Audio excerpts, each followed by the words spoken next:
बंधन कच्चे धागों का, कोयल मेरे अंगना बोली, घर आई खुशियों की टोली।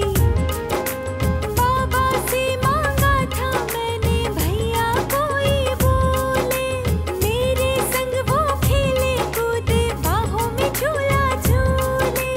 आ गई लाडली मेरी परियों जैसी बहना, सारे रिश्तों में लागे ये रिश्ता लाखों का। बंधन कच्चे धागों का, बंधन कच्चे धागों का, बंधन कच्चे धागों का। अरे तू कहाँ गया था आशुतोष? आज राखी का त्योहार है ना, और मेरी बहन आने वाली है, इसलिए मैं राखी लेने गया था। हर दिन कहा करता था कि मेरी बहन आएगी और आज उसकी बहन आ गई।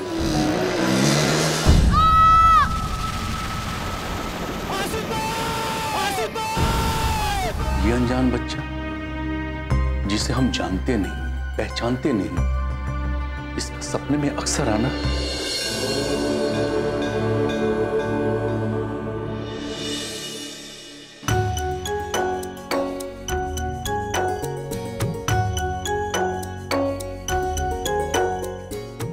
कैसी हो शोभना?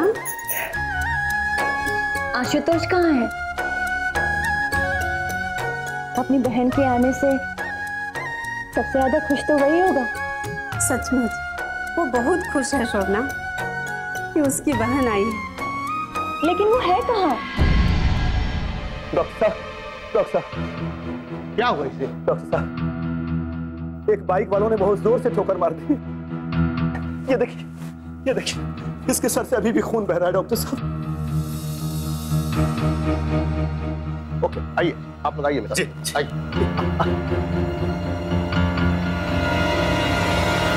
हम तो सोचे थे कि जैसे ही उसको पता चलेगा कि उसकी बहन आ गई है, भागा भागा आएगा और अपनी बहन को गोद में लेने की कोशिश करेगा।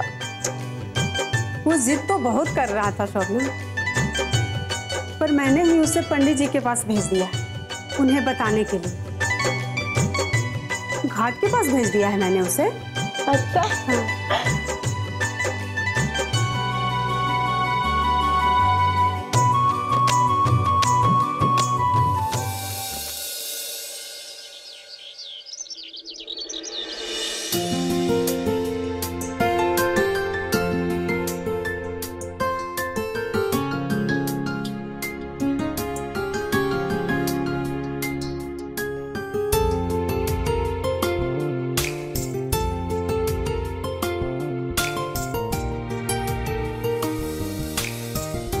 क्यों इतना खुश हो रही हो? उन्होंने जो दिया तुमने लिया। आखिर बहन हो तुम उनकी, नेक लेने का अधिकार है तुम्हारा। आपको लगता है कि भैया से मांगने की जरूरत है, जबकि भैया तो बिना मांगे ही सब करते हैं।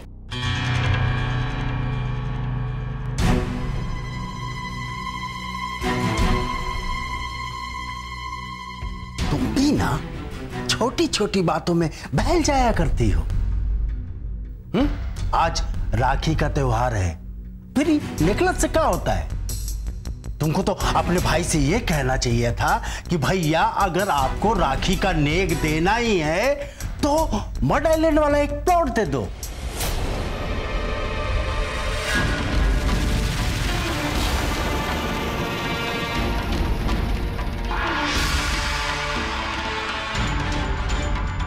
तुम भी ना न जाने क्या क्या सोचते रहते हो। मैं भैया से जुबान खोलकर मांगू, क्या सोचेंगे वो मेरे बारे में? अरे बहन हो, अधिकार है तुम्हारा। फिर न जाने कितना सारा जायदाद है, यहाँ प्लॉट वहां प्लॉट, न जाने कहां कहां प्लॉट। अब समंदर से एक लोटा पानी निकाल लिया जाए तो समंदर का क्या होता? फिर रोहित तो सिर्फ इकलौता बारिश है उनका। बस बस, जितना मिले ना उसी में खुश रहना चाहिए। वैसे भी हमारी सारी जरूरतें ना इसी घर से पूरी हो रही है। चलो मैं भाभी के साथ मंदिर जा रही हूँ, तुम घर में हो? पुनीत को देखते रहना। ठीक है, तुम जाओ, मैं देख लूंगा। जाओ।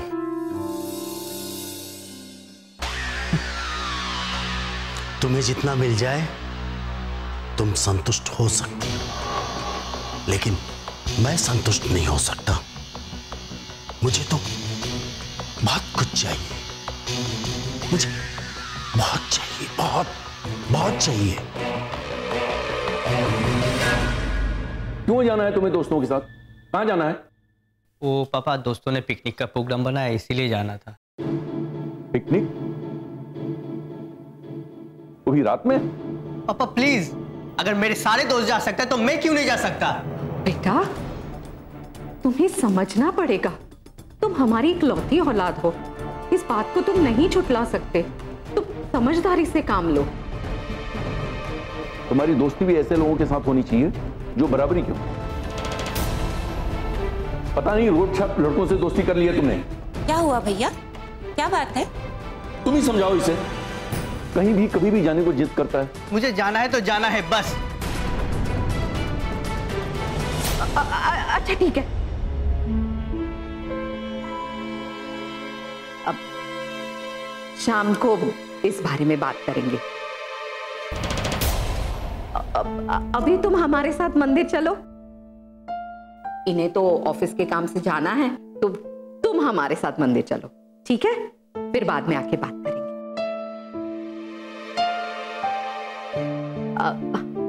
आप जाइए।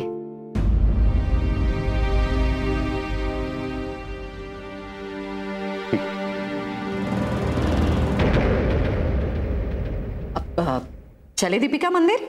हाँ भाभी, लेकिन आज तो पूर्णिमा है ना, मंदिर में बहुत भीड़ होगी। अरे नहीं, अभी नहीं भीड़ होगी। अभी तो भीड़ कम होगी। अब चलते हैं। चलो रोहित। भाभी, चैताली भाभी कहाँ है? उनको भी ले ले। उसे पूजा पाठ में कहाँ मन लगता है? मैंने उसे कहा तो था, पर उसे ब्यूटी पार्लर जाना था। अब चले?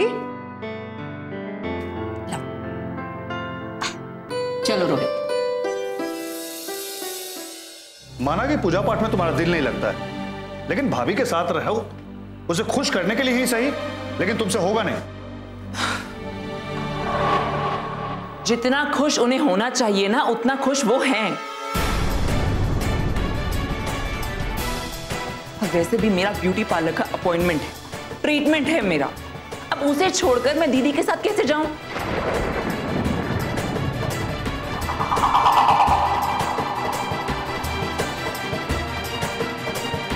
अरे किसी का दिल जीतने के लिए ये सब कुछ करना पड़ता है, लेकिन तुम हो कि तुम्हें कुछ करना ही नहीं।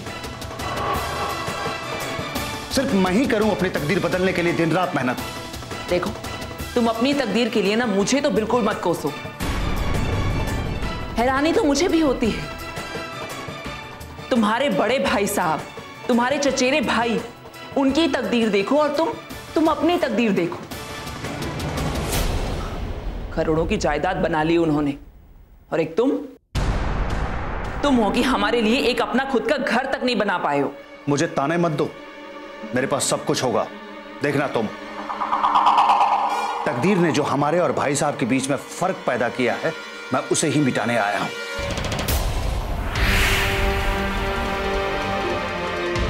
सब कुछ होगा मेरे पास, मैं अपनी तकदीर खुद लिखूंगा। लेकिन कैसे? हाँ, कैसे? इन लोगों की नौकरी करके, या फिर नौकरी के बहाने अकाउंट्स में हेरा फेरी करके? अरे हेरा फेरी करके भी तुम कितना कमा पाते हो, कितना कुछ कर पाते हो हमारे लिए? हाँ, देख रही हो,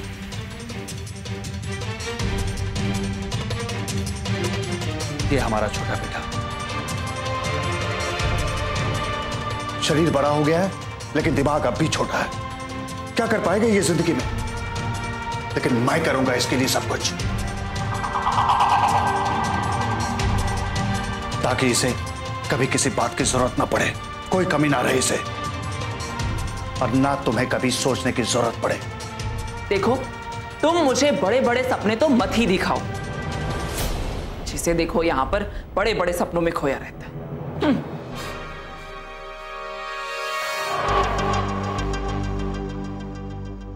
तुम ना जाने यहाँ कौन से सपनों में खोए रहते हो, और वहां भाई साहब हैं, पता नहीं कौन बच्चा है जो रोज उनके सपने में आया करता है। अरे इंदर, जानते हो आज फिर हम वही धुंधला धुंधला बच्चे वाला सपना देखे।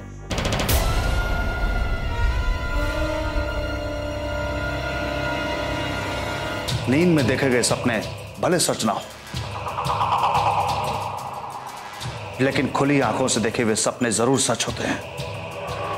भाई साहब के सपने का तो नहीं पता, लेकिन मैं अपना सपना जरूर पूरा करूंगा। ठीक है, लेकिन अभी मैं जा रही हूं। आप पीछे से पुनीत का ख्याल रखना। और वैसे भी आपके सपनों का तो पता नहीं, लेकिन हाँ, भाई साहब के सपनों के बारे में सब लोग जरूर जानना चाहते हैं कि उस बच्चे की असलियत क्या है। हाँ।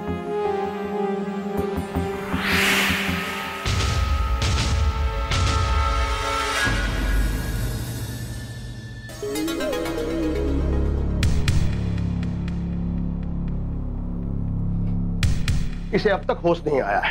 हो सकता है कि इसके सिर के अंदरूनी हिस्से में कोई चोट हो, कोई जख्म हो, तो तुरंत सीटी स्कैन करवाइए। Okay doctor. डॉक्टर, हमने पट्टियां तो कर दी है, लेकिन जब तक उसे होश नहीं आता तब तक हमारे लिए कुछ भी कहना बहुत मुश्किल होगा। डॉक्टर साहब, मेरा बेटा आज तो ठीक तो हो जाएगा ना? उसे ज्यादा चोट तो नहीं लगी है ना? खून बंद हो चुका है, लेकिन यह देखना होगा कि उसके दिमाग के अंदरूनी हिस्से में कोई चोट तो नहीं आई, और इसीलिए हम उसका सीटी स्कैन करवाने जा रहे हैं। और सीटी स्कैन रिपोर्ट देखने के बाद ही हम कुछ कह पाएंगे। फिलहाल तसल्ली रखिए। जी डॉक्टर साहब।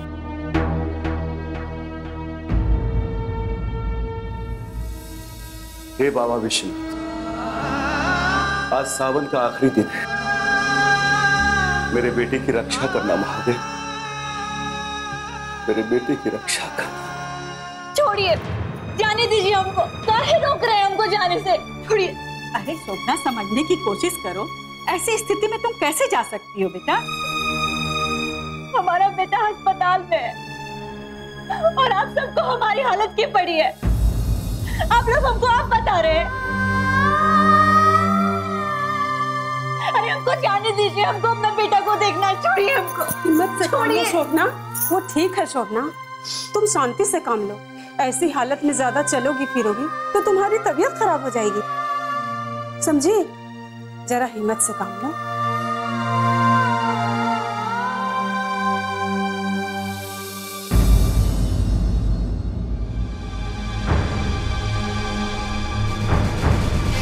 चलो ले चलो इसे। अब परेशान होने की कोई जरूरत नहीं है। हमने सीटी स्कैन करके देख लिया है। आपके बेटे के सिर के अंदरूनी हिस्से में कोई जख्म नहीं है, कोई चोट नहीं है, और जल्दी ही उसे होश आ जाएगा। हे बाबा विश्वनाथ, आपका कोटि कोटि आभार। बाबा, आपने हमारे विश्वास की लाज रख ली। डॉक्टर, बच्चे को होश आ गया है। मेरा बेटा कैसा है? अच्छा है, होश में आपको ही बुला रहा है।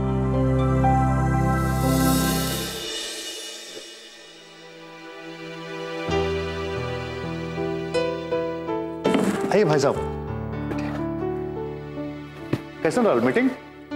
ठीक है हुआ। सोचना यह है कि उस प्रोजेक्ट पे हम लोगों को काम शुरू करना है या नहीं। प्लॉट 45 किलोमीटर दूर है कल्याण से। उस प्लॉट पर रो हाउसेस के साथ साथ हाईटेक रेजिडेंशियल कॉम्प्लेक्सेस बनाने का प्रोग्राम। बत्रा बिल्डर्स हमारे साथ पार्टनरशिप करने को तैयार है। अब देखना यह है कि वो प्रोजेक्ट सेलेबल है कि नहीं। भाई जी, मेरे ख्याल से वो प्लॉट बत्रा कंस्ट्रक्शन वालों का ही, जिसको वो इस्तेमाल करना चाहते। अब जाहिर है कि प्लॉट बत्रा कंस्ट्रक्शन वालों का है तो शर्त उनका ही होगा कि आप कंस्ट्रक्शन कराएं। ना, कंस्ट्रक्शन में तो हमारे साथ ही हैं। भाई साहब, अब हमको तो लगता है कि इस प्रोजेक्ट में हाथ डालकर क्या फायदा है कि नहीं डालना चाहिए इसमें हाथ। अब वैसे अपना प्लॉट खाली है तो कोई और कंस्ट्रक्शन करेंगे। ठीक है, आप लोग सोचो, मैं भी सोचता हूं। कोई भी फैसला सोच समझ के लिया जाए। वैसे भी बत्रा बिल्डर के साथ पार्टनरशिप मुझे कुछ जम नहीं रहा है।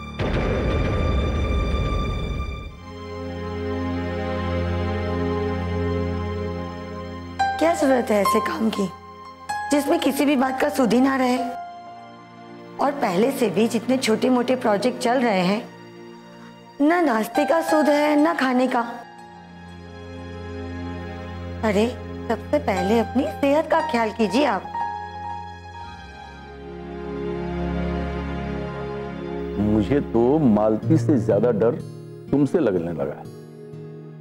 मैंने नाश्ता लिया नहीं लिया, खाना खाया नहीं खाया, इसके लिए मालती से डांट पड़े या ना पड़े, तुमसे डांट जरूर खानी पड़ती है। अगर बहन कहा है तो मैं उनका फर्ज कैसे भूल सकती हूँ। मैं अभी आपके लिए कॉफी बना के लाती हूँ। मालती और दीपिका भी लौटी नहीं? जी अभी तक तो वो नहीं आए। मंदिर से आने में इतनी देर क्यों हो? शायद भीड़ रही हो।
हे शिव शंकर,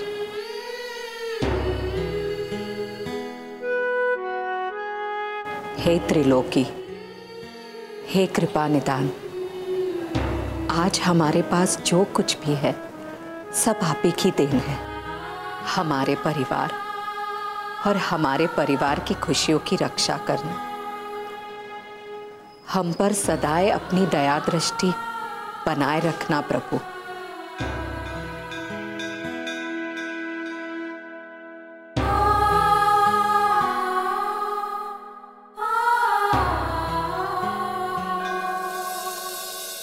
हे शिव जी, भोलेनाथ, आज के दिन मैं सिर्फ यही मांगने आई हूँ कि मेरे भैया को हर दम खुशहाल रखना, उन्हें कभी किसी बात का दुख न हो।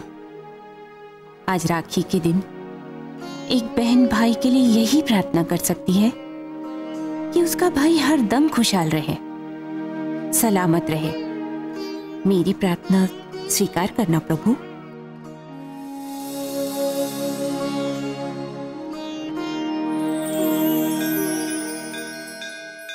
भाभी, रोहित कहाँ है? उसे पूजा में कभी मन लगा है भला? हाथ जोड़ा होगा और बाहर चला गया होगा। बाहर ही होगा। चल। भोलेनाथ के इस मंदिर में आकर कितनी शांति मिलती है ना भाभी। हाँ, जी तो करता है कि बनारस जाके बाबा विश्वनाथ के दर्शन कराऊं। बहुत साल पहले गई थी वहां, बहुत अच्छा लगा था। जब भी वहां की याद आती है दिल करता है कब चली जाऊं।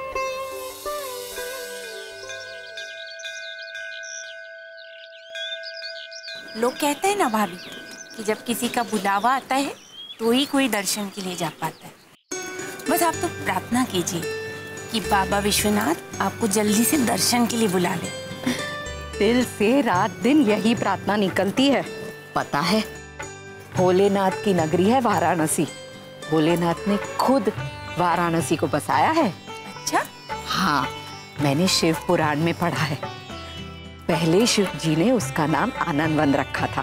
अच्छा। उसके बाद वाराणसी हो गया। मंदिरों की नगरी है वाराणसी। जिस गली से गुजरेगी ना तू, वहां तुझे मंदिर के दर्शन जरूर होंगे।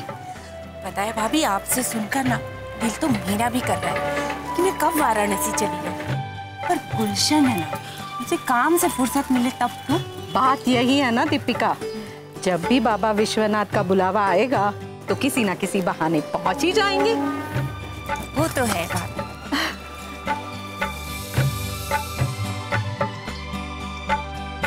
वाराणसी में तो गंगा स्नान का बहुत महत्व है ना भाभी।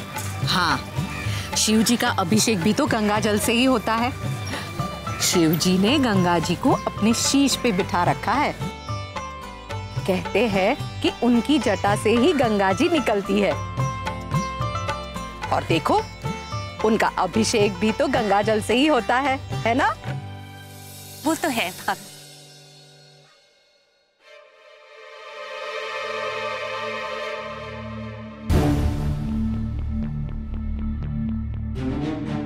भाभी, रोहित तो यहाँ भी नहीं है।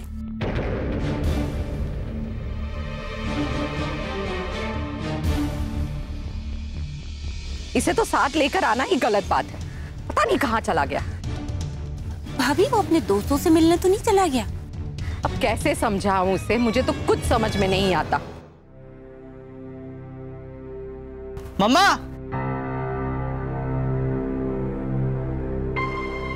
तू वहां क्या कर रहा है? मंदिर से आकर गाड़ी के पास खड़ा रहना चाहिए ना तुझे।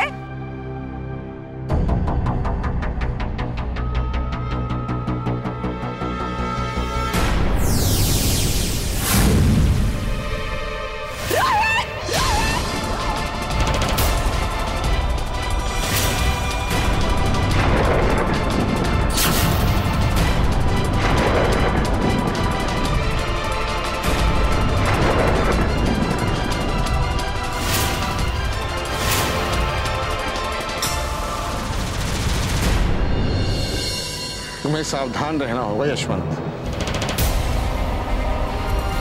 क्योंकि आज से 4 महीने 27 दिन के बाद सारे ग्रह अपना घर बदल रहे हैं।